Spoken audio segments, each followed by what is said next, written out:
Disruptors and curious minds. Welcome to another episode of Thinking on Paper, where we look at the intersection of culture and emerging tech, poke it around, run it through machines, brain machine interfaces, network hardware, spin it around, see what comes out. My name is Jeremy Gilbertson. I'm a builder and futurist at the intersection of tech, music, and story. With me, as always, is my great friend Mark Fielding.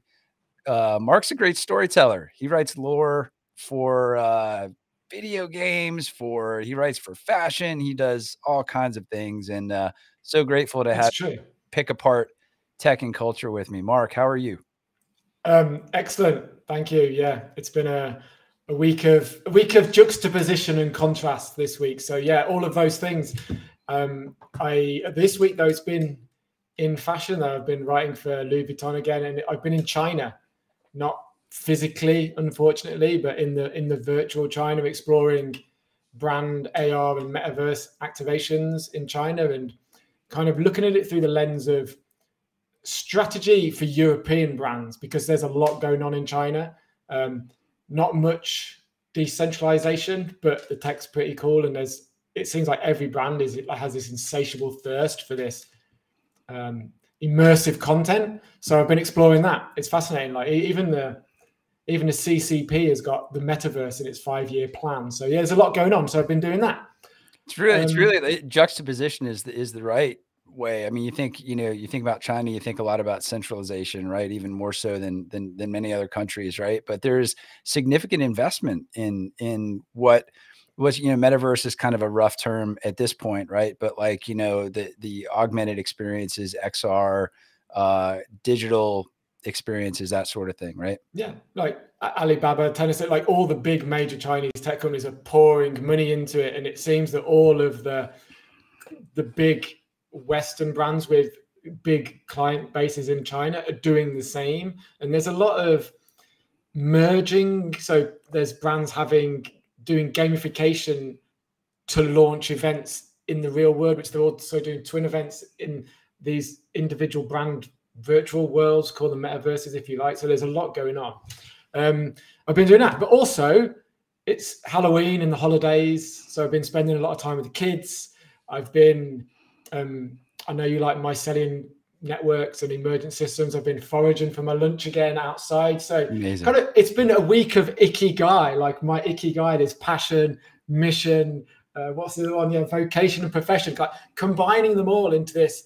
I mean, you know a lot about Ikigai. You've been thinking about that from like a personal and a brand's perspective for a long time. But I think that this week for me has been a particularly rewarding one on every kind of front. So that's amazing. Yeah, Ikigai is a big piece of.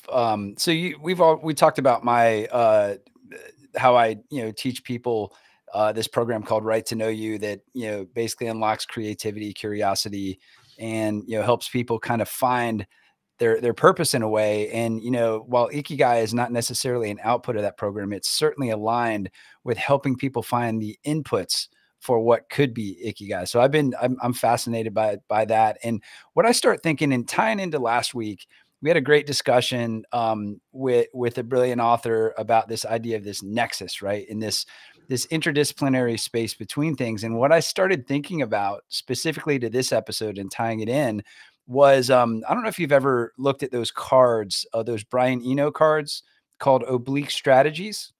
No. If you haven't, I'm sure I'd love to hear in the chat if anyone has messed around with those, but they're really insightful cards with great little messages on them. And one of the messages was, the line had, let's see, it was a line has two sides, and it just gets your brain thinking. And I wrote about this in an early writing experiment years and years ago. And I was like, no, wait, a line has definitely more than two sides. It has a top, it has a bottom, it has a front, a back, a side, and then this place in between where these little pieces of the pencil written on a piece of paper become that line, right? So I started thinking about dividing lines as being points of connection, which goes into nexus, which goes into Ikigai, where you're tying all of these different things together. But as a basis for using technology, which we'll be talking with our great guest today about. So that's what's in my head as we get going on the journey today. What about last week tying that into string theory, where that line becomes an infinite number of rotating surfaces where everything is involved in that one? But yeah, let's get into it, how this is going to all work for brands. I'm excited. But first, I believe you have a quick message. Yes, we'd love to give a quick shout out to our awesome friends over at Ripple, WRIPPLE.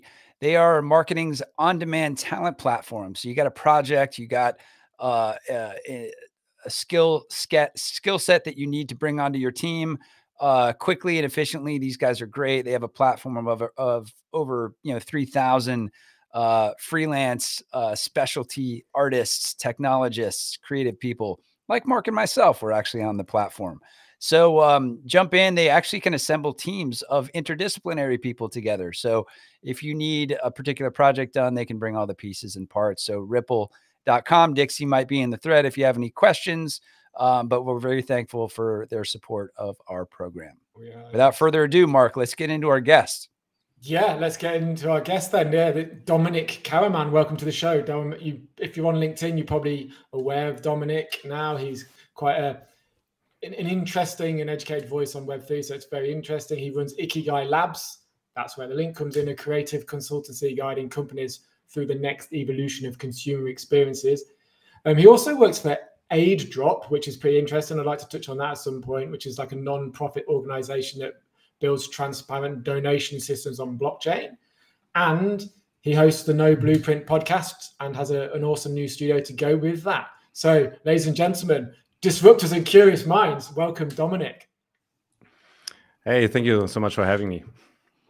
Well, Dominik, first of all, you are generating some awesome noise in the chat. Everyone, a lot of activity, a lot of people saying hello. So you're bringing some great energy today. Give us a little bit of background relevant to our discussion at connecting very different things together in one to make something amazing. So that's a very generalist statement, but think about like tech and culture coming together and Ikigai and all the points coming together that led you to start what you do and how you do it. Yeah, I try to break this down as short and concise as possible. So yeah, hi, I'm Dom. I've been in the blockchain space for around, I think, 8 or 9 years by now. Discovered blockchain or Bitcoin pretty early. I think the first time I heard about it was actually 2009, so pretty much after it got released.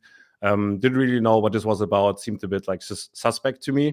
Fast forward, so I learned graphics design and communications. This was my profession was back then. Worked as a freelancer. And I think it was 2015 when a freelance client of mine approached me and asked if he could pay me in crypto. And I was like, I've heard that a long time ago. Is this still around? And then I was just like, I probably should take a deeper look again. And I did. And I started to understand what this was really all about and where this possibly will lead to. And I instantly thought this is going to be extremely relevant for us as humans in the future because everything is getting more digital. I think owning your stuff on the internet and being able to self-sovereignly operate going to be super important. So super exciting. Fast forward, just like looked at blockchain and Bitcoin mostly from an investment standpoint until Web3 hit the bell. And this was where I really felt home because I did not mention that, but I was very active back in the days in the gaming area. So I managed a couple of esports teams, played esports myself, and we all came together in those like third-party chats. Like probably you still noticed like IRC chats. Then it was TeamSpeak, then it was Discord, and when Web3 hit, it was really the same feeling again. So people just coming together in chats. Nobody knows who's like behind the PFP or like who this person really is, and just coming together and trying to build stuff that makes something better. So this was where I really got hooked with Web3. Now, once again, fast forward to the here and now, I got my own brand innovation lab called Ikigai, where we basically accompany brands and companies on how to leverage emerging and new technology to enhance like customer experiences, create new kind of consumer experiences. And as you also mentioned, I'm working with AidDrop, where we try to make donations more transparent and bring them on the blockchain. Yeah, I think that was like a long story short, quick intro. I could add a bit more about how this Ikigai thing came across, but maybe I give the word to you. Yeah, but unfortunately, Dominik, you've dropped in quite a few interesting things that we might have to go to before we get to the Ikigai thing. So you said you played professional esports, or yeah, like semi-professional. So I couldn't really make a full living out of it, but like I think if you can make like the half living, that's like called semi. So yeah. What game or games? First, it was Counter-Strike Source, and then League of Legends for most part. Yeah. So what interests me in e-gaming is they're so damn good. Like, how far off the top were you? And like, what would you have had to have done to get to the top? The last one is a tricky question. So I think you get there by playing insane amounts of this game. I think at one point, I think it was like the 3rd season of League of Legends. I think now we're at the 12th or 13th or 14th season. I don't know. So it was like really back then. I was on the top 2,500 players on the Europe server. I don't think like today it would be more special because there are much more players. But yeah, it was just like top 1%, probably even better. Yeah, you have to invest a lot. I mean, I definitely had no life existing aside from my gaming career, let's say it like this. And I don't think, probably it was just like because my talent is limited, because I could not get any better at some point. And I think it takes a lot more of just like, obviously I analyzed my gameplay, so I went with a very strategic approach to it.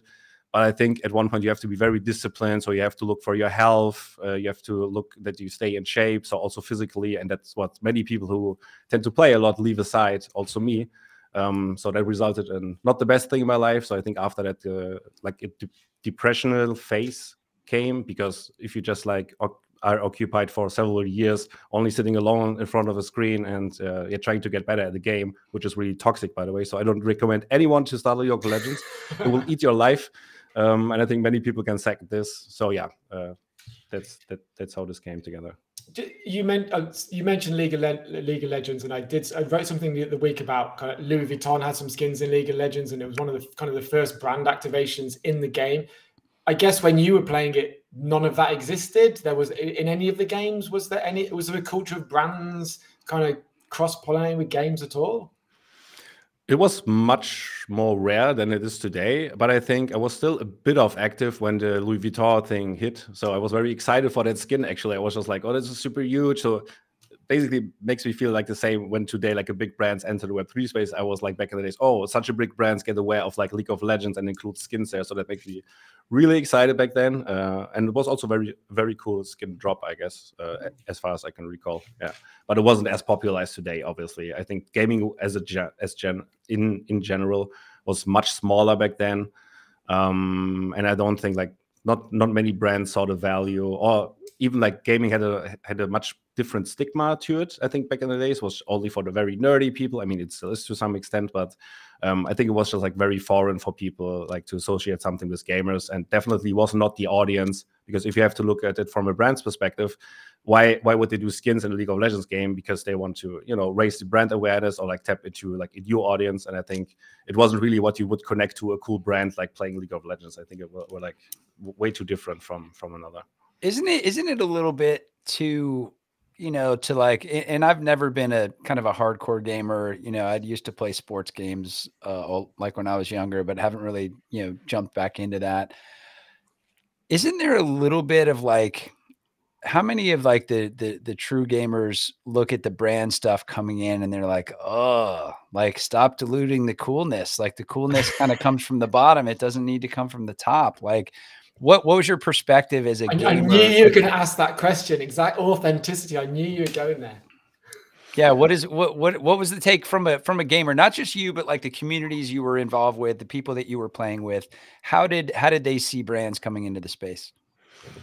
I think a lot of people didn't really care, which was exactly what you said. And there I also can instantly draw parallels to today's existing Web3 niche or bubble or space, because you always have those two sides. The one side, which is a bit more commercially orientated, like people that hang out on LinkedIn, for example, from this bubble.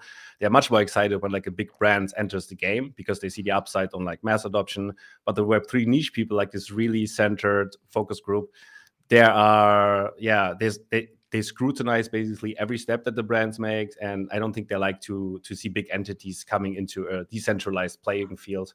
And it was like kind of the same into gaming. I don't think there weren't as much consequences attached to brands coming into gaming. And I think when it really took off, I was already out of the game, so I didn't really witness firsthand about like how people were talking. But back then, when I was really excited for the LVMH drop, for example, not LVMH, Louis Vuitton drop, I don't think as much people as I cared, because I was very fashion affine even back then, and I don't think a lot of gamers are. So they just want to play their game and leave me the fuck alone, basically. Right. What about you, Jeremy? Do you think, okay, is authenticity more, less, or equally important in Web3 as it was or is in Web2? I think, to me, I think it's crucial in really any means of building a community around a brand or anything that's going on, you know, unless it's a purely utilitarian play, like, you know, I don't know, look at something like toilet paper, right? Something that you need, right? But are you going to care? Like, are you going to, do you love Charmin that much more because they're authentic with their bears, or, you know, whatever? I think utilitarian like products maybe are a little bit different, but if you have something that's a little deeper and more connected to the people that are involved in it and what they do in their Ikigai, how does it fold into their, you know, their quadrant of, you know, what they love to do, what they can be paid to do, and what the world needs, right? So I don't know why I brought up toilet paper. That was odd. But, I don't know, but like pretty utilitarian though. You like, I can imagine some like strange NFT drops. Right. No, I think authenticity is pretty critical, you know, no matter what you're doing, especially, you know, if you're trying to grow a community. But Dominik, let's talk about, I'm curious at your take on this, because I always think about Web3 as this reinvention of what I call audience infrastructure. And, you know, what that means to me is, you know, Mark and I talk about this bi-directional value exchange, meaning the brand is not just broadcasting to the audience. There is a two-way street happening, and this technology is enabling that two-way street, this audience infrastructure for fans of brands, audience of brands to engage and even participate, right? So what's your take on that?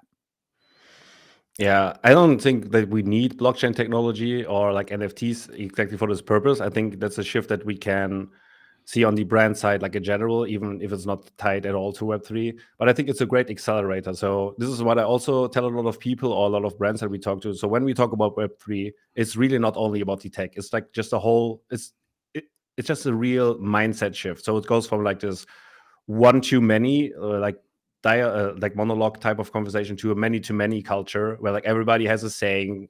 And I think it gives a lot of upside for brands when they have like this direct connection to their target audience, basically, so they can speak much more directly to them. I think it's much more appealing. You can, you know, co-creation is a big word in this, and I see a lot of brands, even though, as I said, aside from Web3 doing this already, we see it on Instagram where people do, like, brands do votes, like, what would you like to see our next product to be, or like which from those products you like the most.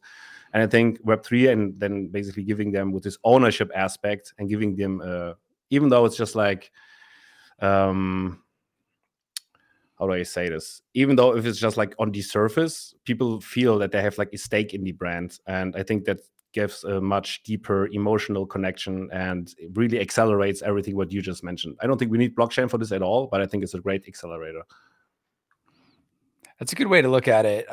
And brand is interesting too. So we've got a lot of brand experts that are in our audience and in our networks, and you know, brand is, you know, like some people that aren't experts in that field think about brand as, oh, it's a logo and a color scheme, maybe a sonic identity if they're forward thinking, and, you know, some of those other things. But the brand actually comes to life when the audience interacts with the ethos of the company, right? So I've always thought, like, have you ever run across, well, let me ask you this, the idea that like a brand could totally open source, like say it's like a Web3 startup. Why wouldn't a brand, as an experiment, just completely open source everything and just say, we're starting from scratch. We're building this thing that I think you guys will love. Here's a little teaser. Help us build the brand. Like, what are the odds of that happening?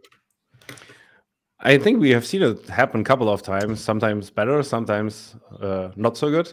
I think one of the greatest examples of this might be the Nouns DAO. I don't know if you guys familiar with it, but it's just like, it's really one of the pinnacle project that like put this into practice. And I think they did it very well.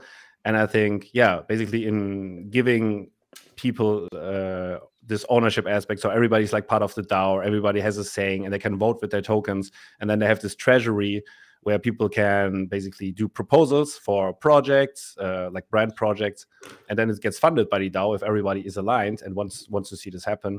I think this is one of the greatest examples of like a self-running brand that was like really created from this ecosystem that established, which is like, okay, we have this like one idea what the Nouns should be. It's not like set in stone, and then just other people joined and they have a shared mission of making this a cool brand, of like doing cool projects.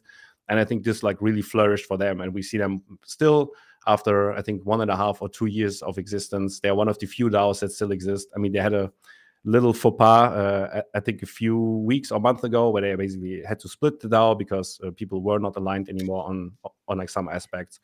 But yeah, would be a great example of like how this could work. I think in general, when I can just like add this one more sentence, I think in most cases you need to have a bit more direction and frame for people, so this can work, because I see a lot of DAOs not working exactly for this reason. So there's like no hierarchy at all, and I think there should be right from the start, there should be people who set a certain frame and then try to keep this frame and keep this thing running, because especially if there's like no direct financial incentive behind the actions that the people do. So, I mean, everybody's busy. They tend to just like run very slow, I guess. And it's more of like discussing about discussing instead of like doing decisions and getting things really moving.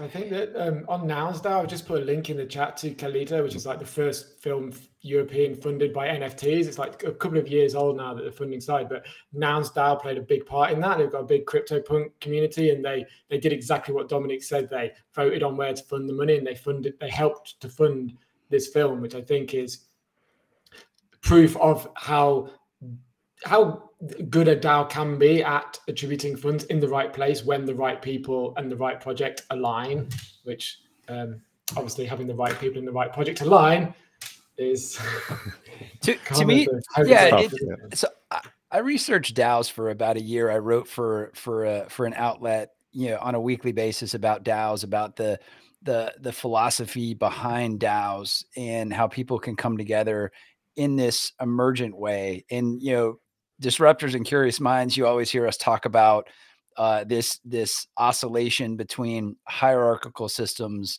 and emergent systems. And then last week with our guest Julio, he talked about the idea of the oscillation between creativity and execution. And what do you think the future holds for? I mean, do you think that would be a key thing to figure out philosophically to make a lot of this technological stuff work, Dominik? Yeah, I mean, in terms of the technology, I mean, it's already there. So from an infrastructure perspective, DAOs could be working.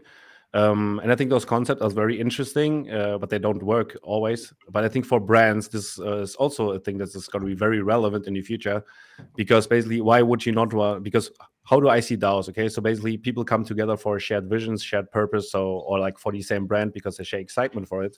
And I don't see why brands in the future would like hire people for every gig, for example. Like if you want to do marketing campaign, if you need creatives, I mean, there are like things like brand guidelines and things that definitely have to be set for other people to operate or to do gigs for. But I see DAOs like it's just like big task boards. So everybody knows, okay, there are like certain tasks to do. And if I want, I can take ownership of one task, do it, and get rewarded in a way. And this really taps for me. Maybe I'm going a bit off the topic right now. But for me, DAOs, also if it's just like a subset of the brand and it's not like the whole brand needs to be a full DAO, it's really like the future of work. Because like what's better than like tapping into the people that love your brand, that were coming together anyways for like this shared purpose, that are following you for exactly the mission or for what you do, and then just giving some jobs, for example, like marketing stuff, creatives, I don't know, giving that in the hand of people that love your brand and that are very self-motivated to do it. So I think DAOs are really not in a way that we see it today, but I think we need much more fine-tuning in the next 5 or 10 years. But I see it like as a vital and very essential part of almost every company in the future, without being too positive here. Yeah, and these principles have been tested for a while prior to Web3, prior to blockchain, prior to this emergent technology that's coming out to make all of these things happen. Dean Wilson, deadmau5's manager, they've been doing this stuff for years in their Discord, where they're actually able to identify and elevate the super fans in the Discord and put them into leadership positions. And they do that because there's an excitement, there's a want to, it's not a have to. But with DAOs, it's challenging, right? Because a lot of people, we all come together really well as humans when we're excited about something. And then when that excitement starts to fade, then we're like, well, where's the money? And a lot of the DAOs take a long time to get the money and the vision realized. How can brands balance those two things? I think that applies to NFTs as well, because exactly what you described is kind of a description of many of the facets of Web3. Is that, yeah, when the excitement's there, hurrah, everyone can just nail their identity to the flag and sail with the ship. But as soon as a little bit of doubt comes in, then as we've seen, everybody sails away. So yeah, great question. Yeah, I mean, I don't think, don't want to sound too negative here, but that's not a problem that we really can solve. I think this is just like how we humans are. We always need new incentives to stay with something. And I mean, like you guys too with the podcast, for example, or like everybody who's self-employed, they can speak firsthand. Like at first, it's like starting something new is so exciting. So there's like no problem on like sticking around and like doing the work every day for like long hours. But yeah, once you hit like a slump or probably things are not going so well, you really need a lot of motivation to push through this. And I don't think you can really translate that to a community, even though it's like super fans. I mean, they're very, very self-motivated. But at one point, you have to keep the excitement up. You have to continue delivering incentives for people to stay in the loop and to want to participate. But I think when you work with this like really focused, distilled group of super fans, I think a few of them, even though most of the community, they will not be active at all, right? I think we see that today also like in traditional communities. I think 90% of people who are quote unquote part of your community, they're like pretty inactive. They're just like observers. They just spectate and view. And just a very few participate at all. And I think the people who will even push through times where there's like not so much going on, this is very much harder to find. But I think with the right incentives, it can be done, but only to a certain extent, if that makes sense. Yeah, we talk about user journeys a lot in UX design and digital experiences, right? So what principles of UX design can be pulled into community design, right? And like how I think it's about like segmenting those little points of interaction into the smallest of tiptoes into the pool, right? Instead of being like, hey, we want you to do this thing. And you're like, whoa, that's a heavy lift, man. Like, I'm not ready to do that yet, but how can you what are some great strategies to like get people to tiptoe from just observers in the background to like getting pulled into the next potential phase of participation in a brand community or something else? Yeah, as you said, I mean, storytelling, I think, is a very vital and essential part of it. And this is probably where like the Ikigai thing comes into play, because I think it's much more easy, or not easy. It's basically the hard way, but the only way where you can like keep the incentive up, I think, even though when sentiment is a bit lower, is when really people come together for a real clear and authentic shared purpose, right? And this is why I try to implement this like philosophy. First, I applied it to myself, and then I tried to apply it to business strategies, because, you know, when we think of Web3 or like interacting much more close with your community, there needs to be something substantial inside. So like a message that you can translate, a real purpose. And I think if you have this real purpose and people are following you exactly for this reason, I think this is a great way. And then you just need to work a lot like with storytelling, as you said, cut it into the smallest pieces possible. And also, I think people feel very honored, like when they get heard. I think this is like a very deep human desire that we get heard and recognized. And I think like doing that with your community, hosting contests, for example, like as I said, for like ad creatives, for example, like when you launch a new product, why not let this like why not do a co-creation with your community and let someone from your audience or like from your super fans create this creative for a certain campaign. And then you will have like a dynamic. People will be incentivized. People will be very proud that they get heard and that their piece will probably see the light of day in from the brand's perspective. Yeah. So yeah, absolutely. Yeah, totally resonating with our brand buddies in the chat. Jamie's talking about kind of aligning with that as well, with this idea of direct democracy versus representative democracy, right? And kind of pulling those evangelical brand heroes out of the community and kind of like having that bit of leadership in that. It's interesting. I think about it as like in that case, when you have a community that is like kind of morphing and doing it at the same time, it almost reinvents leadership, right? And leadership becomes more of a spectrum versus like one dude at the top, right? Like how do you encourage that, Dom, in the communities that you work with? Like for people to take leadership? Or how leadership evolves, or how to structure leadership in a group like that. And so break it down like this. Instead of me sitting at the top saying, hey, Mark and Dom, this is what we're doing, the three of us are equally kind of kicking around ideas. And then Dom, you and I realize Mark is the better leader at the moment for this particular mission. Like, how do you activate that philosophy within an organization, or have you? Well, that's a very, very, maybe Jamie Schwartz can answer that, but that seems almost like an idea rather than a reality right now. I mean, you mentioned Deadmau5 and okay, in a Discord channel for a DJ, I think there's a difference philosophy to how this works, but having an actual brand giving over leadership responsibilities or even minor decision-making responsibilities to an individual because they show a keen interest in the brand is asking a lot. Well, think about what Dominik said too that really stood out to me. You mentioned like whole brands shouldn't be DAOs. There should be little segments of brands that are like little experiments. Like put a group together and have an experiment and like let it stir around a little bit. Isn't that like the strategy you were talking about, Dom? Yeah, exactly. So I think, as you said, like having people say in like small decisions, more like a collective level or like on an individual level. I don't think it's like a smart thing right now to basically raise people from the community into some kind of like leadership positions. I mean, for this, they probably would still need to be hired and could not operate fully on their own. I think this is really important. And I think people taking leadership, it's like a phenomenon that I witnessed. It's way harder to create this instead of like really coming in with a real strong purpose. As I just said, I think this is really important. And the more people can resonate with it and the more authentic you are, the more people will resonate with the message. And I think leaders just like very naturally spin then out of this community. So this is what I saw happen. I never tried to establish superficial frames or like tactics to put people into leadership positions there, or like for people to take leadership or like ownership of certain things.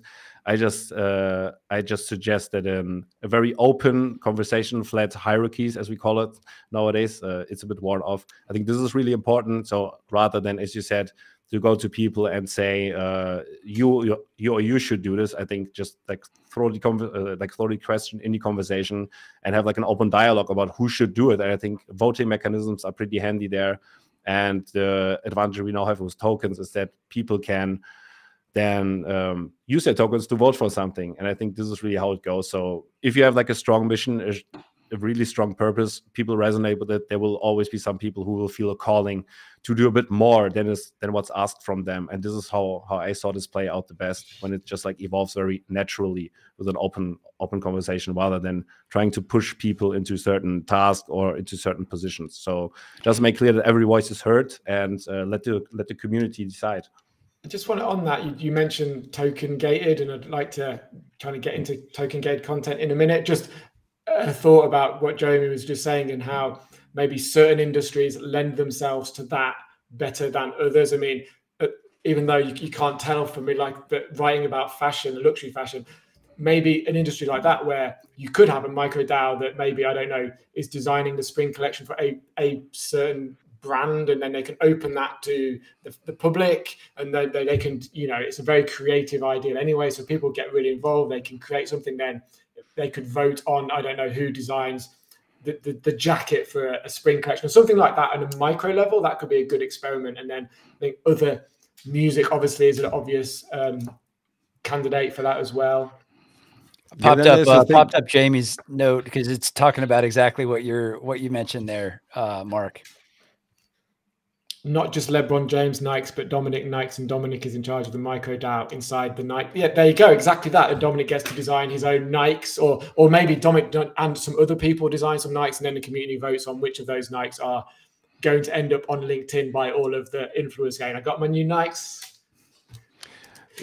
Exactly. I mean, it's like very easy to add a financial incentive there, because if you just like have people, I mean, this is very complicated in today's regulatory landscape still, and it will be for quite some time.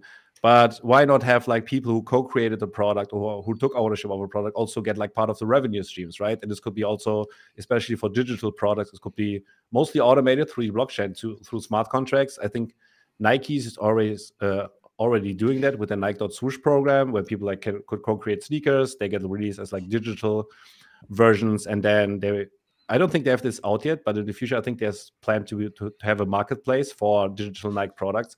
And as far as I know, then people will also get like a revenue share from digital products that get sold on this marketplace. I think this is like a perfect incentive, right? Because doesn't matter how strong the purpose is. I mean, there are like some purposes where people just unite for, where they don't even have a financial incentive at all. But I think this is where you can much easily, even on a micro level, just like reward people for certain things. And I think this could be just as well, as much as an incentive as it's needed. So yeah, tying back into last week where we talked about curiosity being activated, and this is a belief in my Right to Know You program as well, where once curiosity is activated, you have an unlimited fuel tank to pursue anything you want to pursue, almost without expectation, in a funny way, right? So I completely agree with what you just said right there. So let's take a look at let's dive into your how the Ikigai framework feeds into your advisory framework when you're working with brands. So let's take an example. Mark and I have a podcast. It's not about emerging tech because we don't know in this instance, we don't know anything about emerging tech, right? It's a podcast about ice cream, let's say, and we're like ice cream sommeliers, right? And we know everything. That would be my second favorite podcast. Right? If we do everyone's favorite podcast. Yeah, it's going to happen next year, guys. Stay tuned. I'm on that. 20 minutes, we just eat ice cream, one flavor, talk about it. Amazing. Beautiful. So, all right. So Dom, we have the world's leading ice cream podcast. We're brilliant ice cream people. We know nothing about tech. We've heard about Web3. We've got a brilliant audience, an engaged audience. We know nothing about it. Walk us through how you, speaking of tiptoeing into the pool, how you have first conversations with brands using us as an example. I mean, in this case, it's probably a bit tougher because what we do mostly is because you seem to know your purpose very well when you have like a podcast that's just like solely about ice cream. What I found much more, or like what we do much more do, is like going to companies that already exist. And to some level, I feel like a lot of brands, a lot of companies, they really forgot what their Ikigai initially was. So I think everybody starts with a reason. But I think, you know, especially when they grow into a larger enterprise or like a larger brand, you have like different departments and like people lose the connection to the initial vision. And you also always have to think about immediate revenue. I mean, everybody's just looking out to sustain themselves, and you much easily lose the idea of why you even started. So I think a lot of the workshops that we do is like trying to find back to this. I can make like a very good example of this because we recently worked with a larger German brand that does audio tales. So they're like basically in their essence, they are storytellers. But when they approached us to do like a Web3 project, they had like a very different idea about what we should do there. So they were like, I don't know how much I can say about this, but it was supposed to be an art collection. So very classic 2022, I guess, 22 kind of NFT style. So they were like trying to tie episodes from then to like artworks which are differently interpreted by different artists, which is a cool idea in general. I mean, their fans would love to collect that for sure. But then through like a lot of workshopping, we got more and more into the essence, like what you guys really do. Like you tell stories. So we try to develop, or like we developed the strategy that goes much more aligned with like storytelling. So it will be like a co-created experience where our fans, and now I really got to see how much I can say, where fans the first time in the history of the brand have a possibility to co-create an episode of this tale together with the company. So it's like really getting just like what we were talking about all the time, getting your community in, distilling out your super fans and taking them and offering them tailored or like much more personalized experiences through NFT. They can then log into a platform and co-create their first episode with us. I think I got a bit off from the initial question, but this is like one good example, because when we started, it wasn't really about storytelling at all. After the workshops, they were much more clear again, like what they actually do. Because I also have to say, like, the departments that you work with mostly in brands depends on what you do, obviously, and the size of the brand. They're not of, like, for example, for this special company, those people that we work with, they were not the people like writing the stories, right? So they hadn't really a connection to it. And I think like going to this, like, where does your brand come from, and digging deeper and deeper into the like purpose, into the Ikigai of the brand, it make them understand again. And you could really say this in the work dynamic that evolved after this, that they really found back to like why they probably started working at this company 10, 15, 20 years ago, because we're like very senior people. And then they, at one point, and this was like very beautiful to see, they sat on, like, we did like a brainstorming session, and then they sat all on their tables, brainstorming and filling out cards, because we tried to spin up a narrative there. And I could really feel how like the workshopping brought them back to like their essential values, or like the essential purpose of the brand. I think this is like a very cool example. I think for people who do a podcast solely for ice cream, because they love ice cream so much and they have like a vision behind it anyways, because otherwise probably wouldn't do a podcast solely about ice cream. I think it's not necessary for everyone. Some people know why they do something and they don't need to, find something there. Jeremy, you've really got me worked up on this now, because now I'm imagining NFT ice creams and then kind of geolocating these NFTs to open up discount special ice cream flavors when you go into this particular shop in this particular neighborhood. Or like you could do a collaboration with a beach town that's suffering because of the economic crisis. But if we all go to this beach town, you can have ice cream when you get there. So many ideas.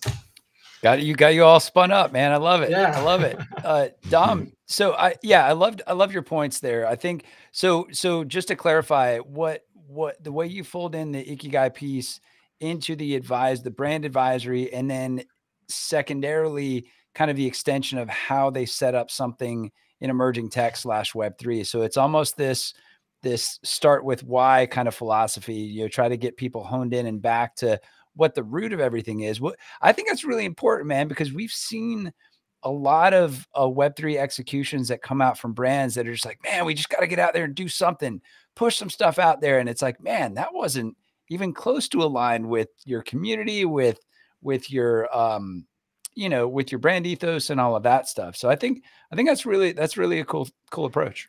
With experiments, with what you just mentioned, is that tie into, I read something about your OODA framework for Web3 experiments. Dominik, did I read that? The OODA, is it? Is that your framework? I did get the first part. It was like cut off, sorry. So with Jeremy was just kind of mentioning experimenting in Web3, and I think you've got a framework for brands who want to experiment in Web3, the OODA framework. Could you speak us through that? So it's more of like, I think the most important part for every brand is to really start observing like what's going on in space, how like other brands are doing initiatives, sort of really of like trying to mimic stuff. But I think just like observe what's going on, where could we fit in? And this is like where the fit in part, this is where the second part comes in, the orientate. So this is where you can see, okay, like what's been done in the space, what are the values, what are the people like, what does the target audience want, and where can we find our place in there? So really not trying to alienate your brand and doing something that's like very off, but really seeing, okay, like and there comes the Ikigai again into play, like what's really our core purpose, what's really what we want to do or say with the brand, and then trying to see like how can we fit in there, and very authentically. So it's not just trying to do what everybody else does.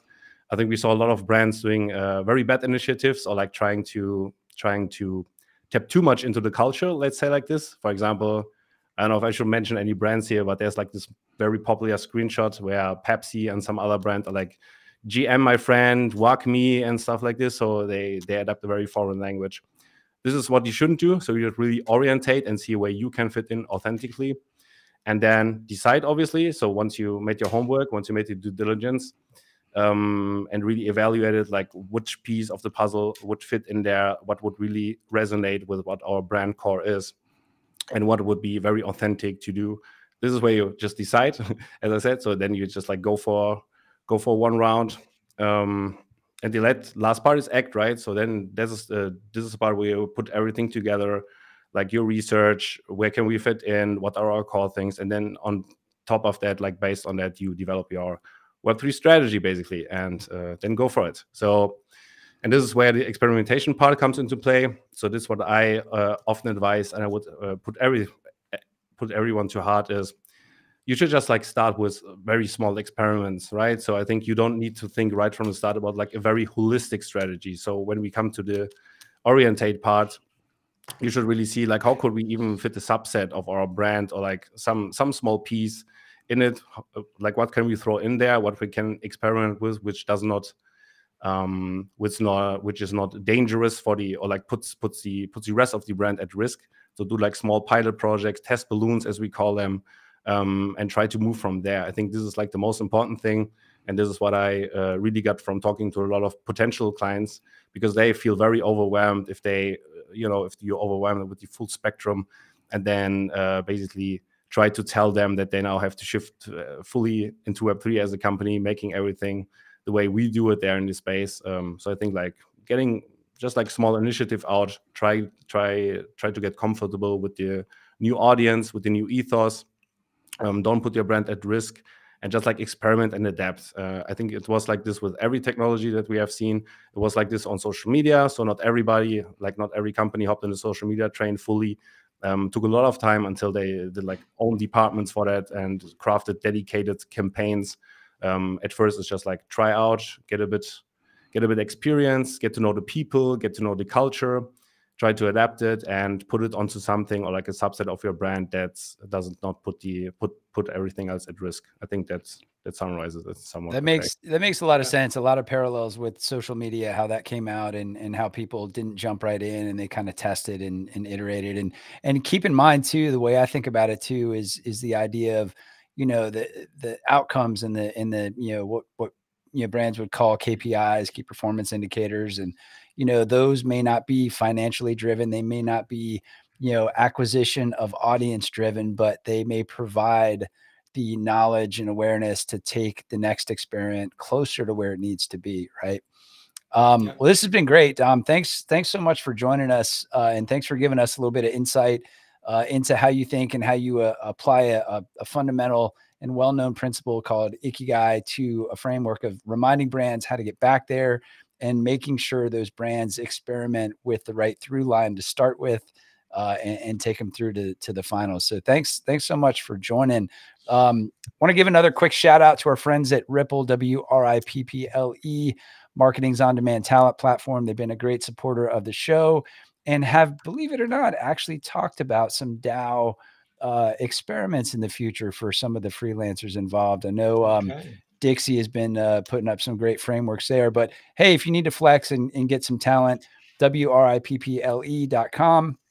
Mark and I are on there. If you need our superpowers, you can check it out. Thinkingonpaper.xyz is where you can find all about the show. All our previous shows will be on YouTube, Spotify, and syndicated across all podcast platforms. And where can we read more about you, Dominik? Do you tell our listeners where we can pick up some of your work and ideas? First of all, thank you guys for having me on this podcast. So sorry for the technical issues there. I think you can find me best on just LinkedIn. So Dominik Karaman / Dominik - Karaman. Or you can find my lab on our website, ikigai.xyz. So it's EEKIGAI.xyz. And this is like the best point to reach me. Just like shoot me a message on LinkedIn if you want to talk. Always open to chat. Always open to have exciting and good conversations. So just like shoot me a DM. Well, that sounds perfect. A final thought, because I just wanted to pick up on the last thing that Dominik said about the parallel, and you went on further with the parallels with social media, but the parallels go back to the beginning. They go back to the internet. The same parallels exist. You go back to advertising in the 1950s. The same parallels exist. You go before that, whatever came before that. There was, like, I'm always reminded of that. There's a TED video by Derek Sivers, I think it is, about how to start a movement. And it kind of explains with this kind of funny video about how you start a movement. It starts with one person sitting in the field and they do something, and somebody else comes, and then two people just spend a bit of time in the field having fun. And then somebody else says, oh, what's going on over there? And they join in. And it's this like slow process. And after 3, maybe 8 come, and then you got 8 and 15, 20. And then suddenly boom, everyone piles in, and that's how you create a movement. And I think that the parallels and the similarities kind of cross through tech. So yeah. Absolutely. Couldn't agree more. As in hopefully the fields that we're dancing in, Disruptors and Curious Minds, you will continue to join us. We've got a couple of great guests coming up as we close out season 1. Rachel Noonan with Forward Studios, part of the folks behind a lot of the Coachella activations. Cool. One of the first people to do some of those digital to physical experiences in music. We've got Evan Shapiro coming up, who basically is controversial, has mapped all the most complex systems in the world for people like Mark and I to understand really well. We've got Neil Redding, Sebastian from the Sandbox, so we've got a couple of great guests coming up towards the end of the year. We've got some exciting news related to some community interactivity, some bi-directional value exchange, if you will, Disruptors and Curious Minds. So stay tuned. Thank you so much for listening, and we will see you next time. See you next time. Thank you, Dominik. Bye. Thank you guys. Bye-bye. Bye.